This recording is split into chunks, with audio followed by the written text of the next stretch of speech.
Mbote na bana nyonso ya Nekongo, bandeko na ngai oyo nyonso amonike makambo oyo tozali koloba ezali makambo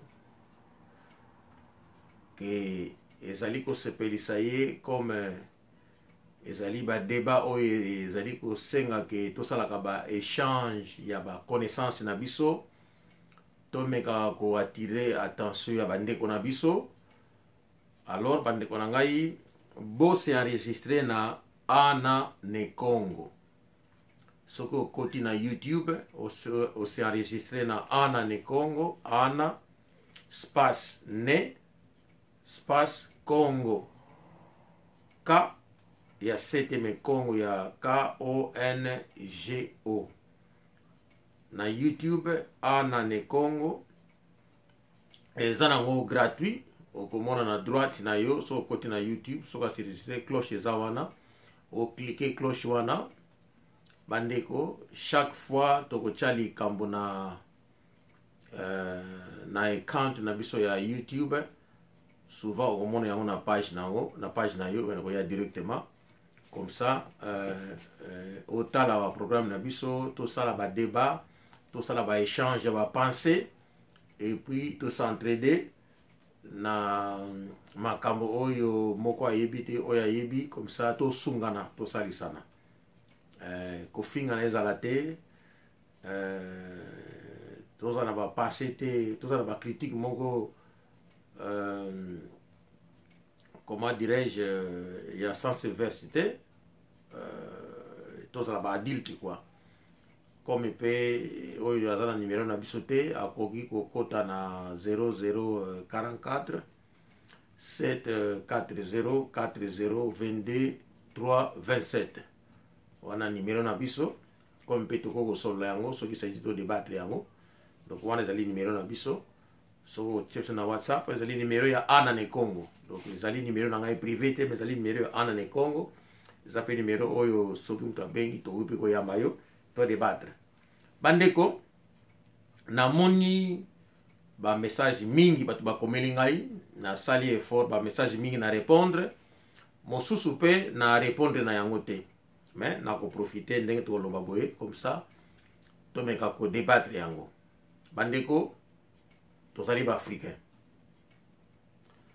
to ko parler sur le coronavirus.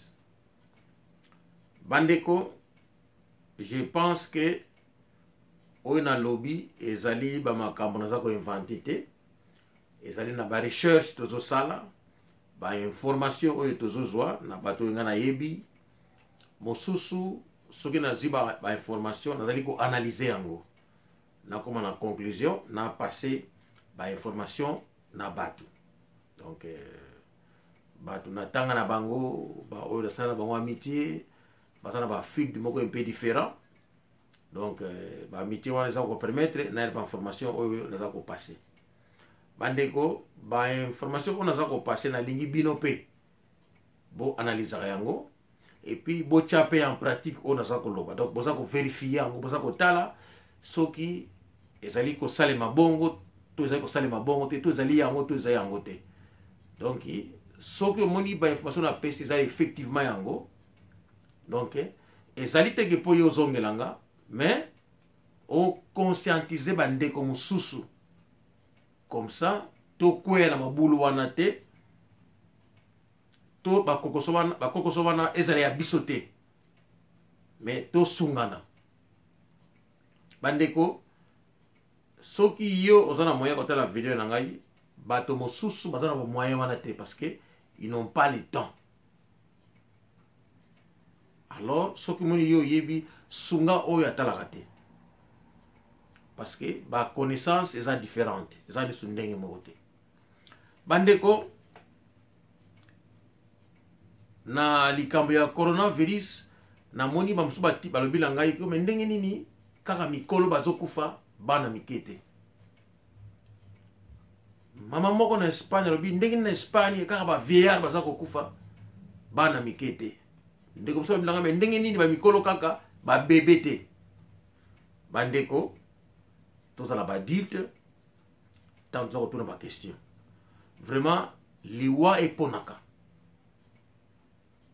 vraiment liwa est-ce que eponaka ndeko na ngai soki baradiation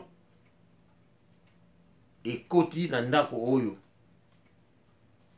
vraiment soki bavieillard bazali awa na bajeune na bana vraiment ekopona ke non naboma vieillard natika mwana nazwa mikolo non. Ndeko nous devons comprendre biso ba mikolo tobimaka totambolaka tokende ba endroit mingi tamusu ba endroit bozokende bino bozozwa yango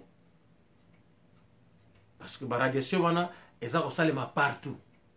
Ndenge n'expliquaki ba câble ba fibre optique eza utilisé souterrain.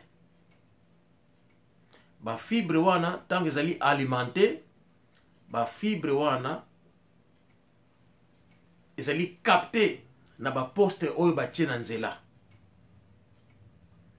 Ezali te lokola ba connexion oyo ya G4 ya G4 ezalaki nini kino ba câble kokota ba câble musu ekoti na ba immeuble po ba câble wana ba ndaku bozana na ba broadband na ba ndaku bozana ba wifi te ya lelo système on est changé.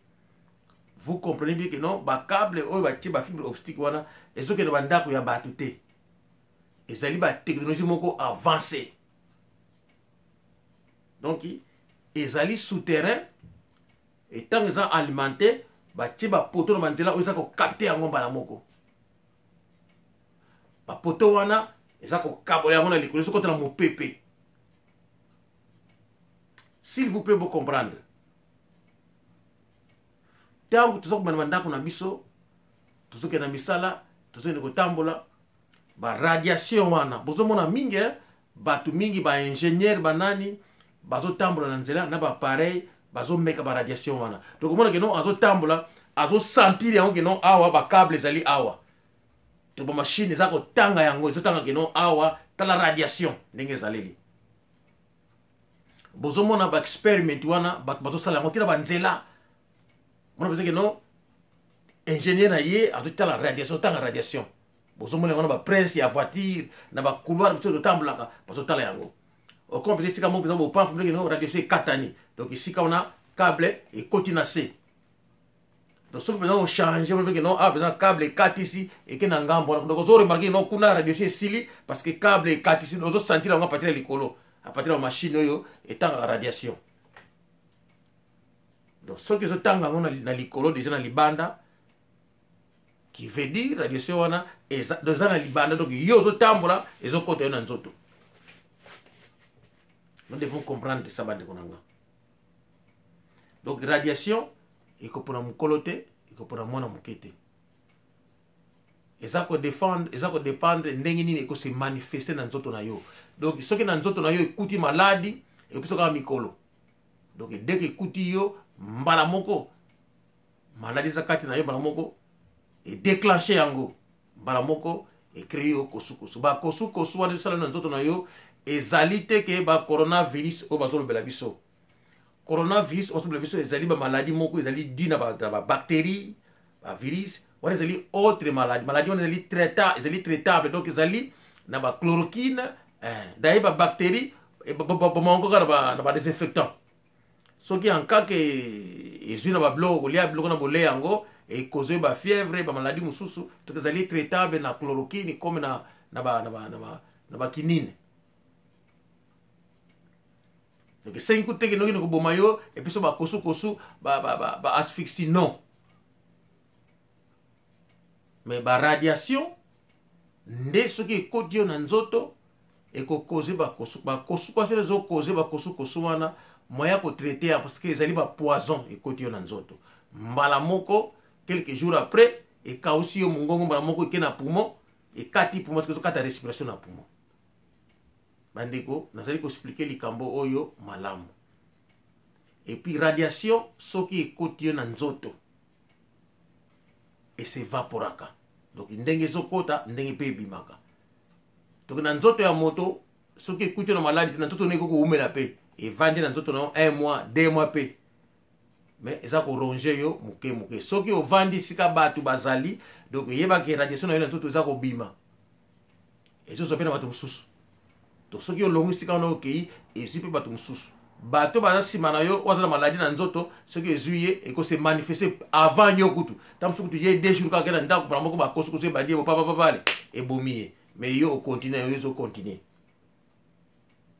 ezali teke soki ezwi yo mpona moko ebomi te ok bazali komeka koexplike bino baefe na yango bandeko bobosana te lelo oyo masolo eye ekomi yo te na Afrique il faut vaccin ekende bandeko j'ai bien expliqué nalobaki fibre optique wana basali yango ndinga tu me ndenge ni États-Unis basana fibre optique te bandeko question bête information bête totika États-Unis ezali puissance mondiale ezalaki parce que comme Chine batu wana Italie Allemagne Angleterre pays oyo ezana autant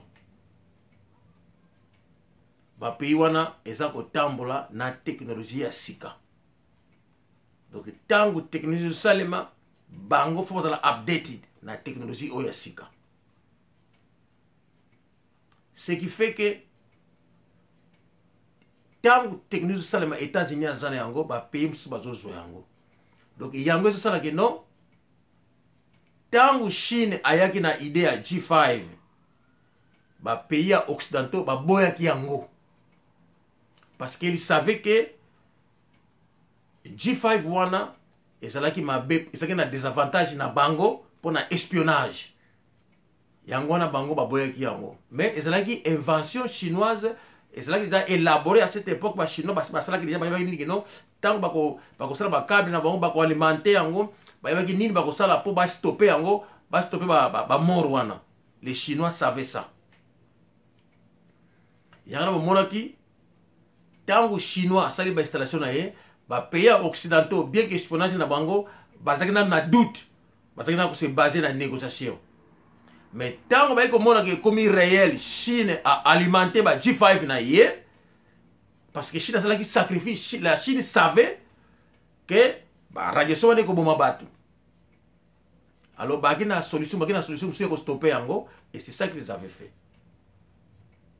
donc occidentaux préféraki koseka Chine koyebisa bango ndingi non omoni bazokufa ezali biloko bango baliaka bangembo et créer maladie wana ezalaki propagande na bango mais en réalité Chine a sacrifié ki peuple parce que alimentaki câble fibre optique na bango ya G5 pour la technologie na bango alors tango bazokufa mbala moko bazako kosala antina yango mais entre temps bato bazokufa tango basali antina yango bapozaki yango et stopper yango pour mona misu esilaki lelo oyo lisolo yango bozoyoka yango ekomi kote biloko wana bachinois ndenge balobaki bakizaki bachinois biloko bachinois baliaka epesaka nango bainfection te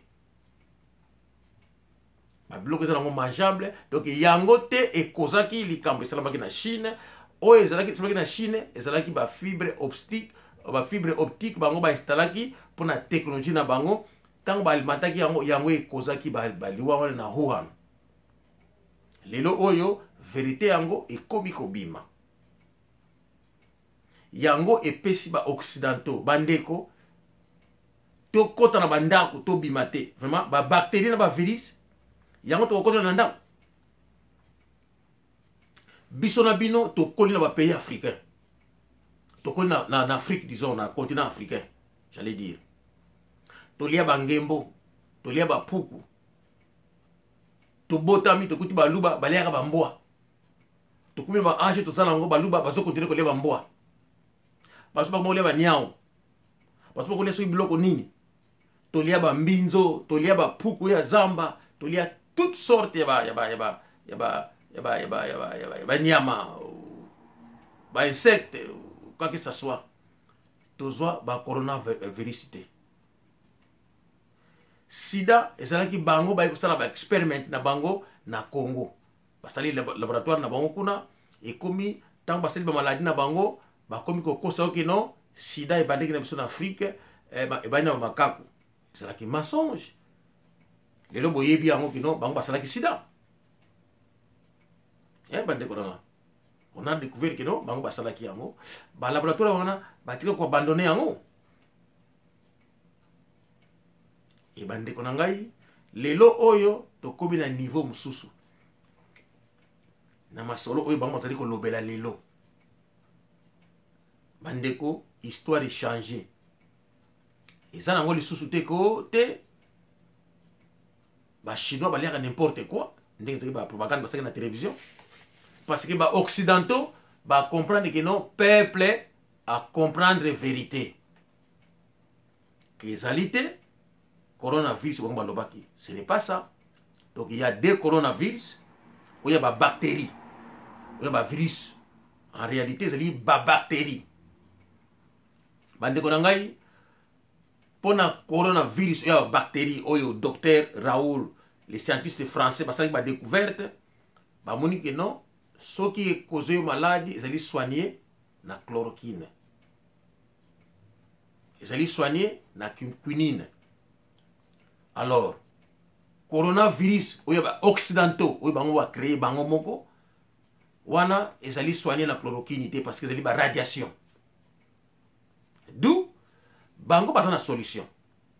Dès qu'ils ont découvert que Chine a si avancé, alors il fallait bango pe batia ba fibre optique le plus vite que possible baba na ko alimenter yango pour base moyen ko atteindre Chine na développement ko basana yango. Bandi ko ngai, vous devez comprendre que la peau blanche basali ba destruction mingi na mokili.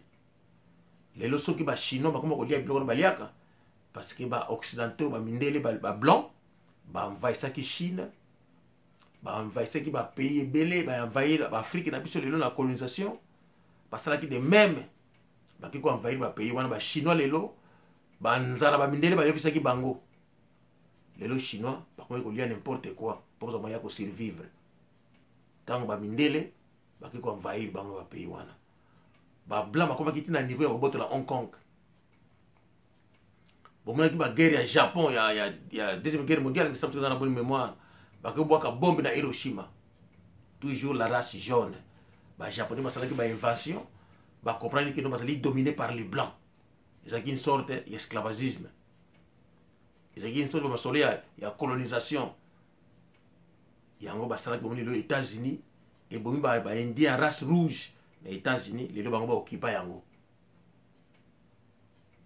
gens ont quitté l'Australie. Le Canada wana ils ont appartenu à la reine Angleterre, un pays comme le Canada. Hein? Ba Nouvelle-Zélande kuna. Ba kuti ba aborigine kuna, ba on histoire bomi bango. Bandeko mundele azoko consommer en côté race jaune a comme puissance mondiale. Bandeko faut ça la tension à mingi. Toza mingi emporté na ba émotion na biso ya makambo o tozali koyoka. Bandeko, les blancs sont des mauvais. Bolanda likambo na koloba na bino. Lelo oyo ba mindele bayina likambo ya vaccination. Ndeko biso nyoso tout tous ont emporté la vaccination. Les présidents africains et les Africains, non avec la vaccination en Afrique. Non avec la vaccination en Afrique. Tous ont boyé yango. Bandeko, mais Mundele a zazobate. Mundele a yebi que non. Bango bazo kufa awa. Donc ceux qui ont la vaccination, bako vaccin pardon, bako tina en Afrique. Parce qu'il faut bien on a battu na bango. Mais ceux qui va parler sur l'Afrique, Afrique a boya, bako se révolter. Donc na temps oyo bango, bazali ko débattre likambo ya vaccin. To se concentrer na vaccin, ba mindele, bakomi na niveau ya kotia bafibre optique na bapays africain. Na Nigeria babandi déjà koinstalle bafibre optique na Abuja, basi basilisi Abuja. Bakomi na Lagos, pardon, batia bafibre optique. Nayebisaki bino bafibre optique yango nde eza koboma. Bandeko na Sud Afrique bafibre optique esi ekoti. Bazalaki na période oyo ya quarantaine babakisi bango lisusu 2 semaines lisusu. Parce que bazo continuer ba installation kodik kotia ba fibre optique pour le développement ya 5G.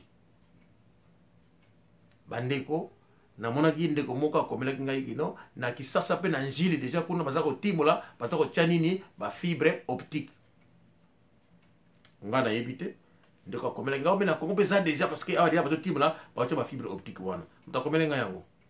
Donc le peuple congolais faut vérifier yango. Bandeko, coronavirus n'existe pas. Où existe quand c'est soignable, ça existe des années. Et ça n'a pas de bactéries. Donc, bandeko nangai, cause ba bactéries te que non, to kota nanda ko to bimate parce que ba bactéries, mais zeli pona yangote. Ba koki ko kota ba nanda ko te pour que ba virus, to ba bactéries jamais. Si des alaki ba kota ba nanda ko te. Ba Ebola ezalaki transmission mais ça ko boma ba koti so ba nanda ko te to vana pour Ebola, ils n'ont pas fait ça. Alors pour le coronavirus ba ko sala yango te parce que ezali likambo mususu ezali ko salema. Bandeko lokolo bazali ko installer ba fibre optique na Afrique. Na moment tozali ko débattre pour ba vaccin tango ba ko alimenter ba fibre optique et ko boma biso na Afrique. Après ça, bako yebisa biso to salaki ba vaccin pona binote ba vaccin yango boboyaki yango. Yango na maladie ya coronavirus ekoti ekomi na pic et bandi ko boma bino na Afrique. Allez, biso tout tozala emporter mais oui. To refuser ki ba vaccin te, allez, to bandi ko finga na entre biso. To bandi ko yida na entre biso. Mais na réalité, ezaki ba vaccin te. Sali ba vaccin, il faut yo moto ozala zoba batu na yo bazo kufa bino ba inventer ba vaccin yango au lieu boy utiliser na batu bazo kufa tela so ba ko bonga te bino produit no to ko utiliser na batu bazo bela na bango te. Mais vous savez bien que puis il nous explique non to lingi to utiliser bino ba komba cobaye to tala so ki vaccin oyo ko sala entre temps ba bazo kufa batu na biso moko. Mais c'est clair, vous allez refuser, attends que vous allez zoba. Donc, na moi, vous allez refuser, vous allez débattre, bango, vous allez ba fibre optique. En Afrique, ba pays africain, ba ko alimenter ango, tant vous allez débattre, ba vaccin, KNDT, vous allez débat, tu vas kufa. Vous imaginez que tu vas kufa en Afrique, vous avez la technologie, tant vous allez alimenter ba fibre optique, wana. Et les blancs, ils vont changer. Non, en tout cas, tu as un vaccin comme vous refusez en tout cas, donc, bon, ça la technologie, en tout temps, tu vas kufa et belé. Le boye piqué, il y a un souci à Mondele, c'est de tuer les noirs. Bandeko, ils allaient ba vaccin te. Mais ils allaient ba fibre optique. Ils allaient ko boma batu. Ba radiation, il y a fibre optique, ils allaient ko boma batu. Bandeko, tout ça la prudent. Na meki ko rappelé bino susu parce que on ngai to tete makanisi mingi, to ça se basé mingi na oyo mundela za ko mais mundela ça ba propagande na ye po azo ndeko ngai e bandaki na likambo ya Chine. Ba chinois ba liaka n'importe quoi biloko belé, ba liaka boye boye. Yango e kozaki pandémie yoyo na Chine. Mais en réalité, c'est là qui ba fibre optique ya chinois ça là qui alors ba commencer ba dina na bango ba alimenter ki yango lelo oyo Chine a silisi yango parce que bango ba bandeki technologie yango bandeko et yebani ke c'est yango ba biloko ba ko liate. L'exemple de bloc on a en Afrique. bandeko mundele ayena likambo mususu azo parler biso likambo ba vaccin bandeko ba vaccin wana ezali po biso tokota na ba mbrouillement wana ya ba débat to na ko refuser entre temps bato tia ba fibre optique oyo bango ba ko alimenter oyo ko boma peuple na Afrique lokola ba ngulu lokola ba ngungi et les blancs nous diront que non tu veux ba vaccin yango bo refuser ki yango donc sikoyo toza na solution ko aider binote entre temps na ngai to ko parce que toza la technologie te na ngai bazana ba technologie moni yo ndenge na ba Italie bazo kufa mais oui parce que ba italien mais est-ce que bon moni te que na Russie et ça ça les maté bande ko na ngai ndeko moko ya mwasi tuna ngai abila ndenge na Kazakhstan kuna bato bazo kufa te vous voyez que Kazakhstan ezalaki état moko ya Union soviétique à l'époque hein tant Union soviétique kabwani bango bakoma ba état moko indépendant mais pays pauvre dès qu'on a le pétrole na bango pays pauvre comme le Kazakhstan kuna coronavirus ezate donc on a ba pays comme Hollande eza awa coronavirus ezate donc coronavirus ezo pona ba pays sauter yango et que na Italie et que en Espagne allez et sauter Russie et sauter Hollande et sauter Suède bandeko ba pays où il y a autant par contre bazui yango parce que ba pays wana bazola la technologie aux États-Unis le cola il faut azali concurrent il y a la Chine il y a un moni bango pe il faut la technologie oyo Chine a sali parce que ceux qui a sali en côté ba tikali donc bango pe ba sacrifier peuple pour passer en équilibre na technologie à Chine donc ba pays oyo ba makamani sali maté parce que ba pays a autant té donc dans les au ba pays aussi ba pays de l'est ba Roumanie ba Pologne ba Tchèque kuna ba coronavirus ezate kaka na Italie kaka na Espagne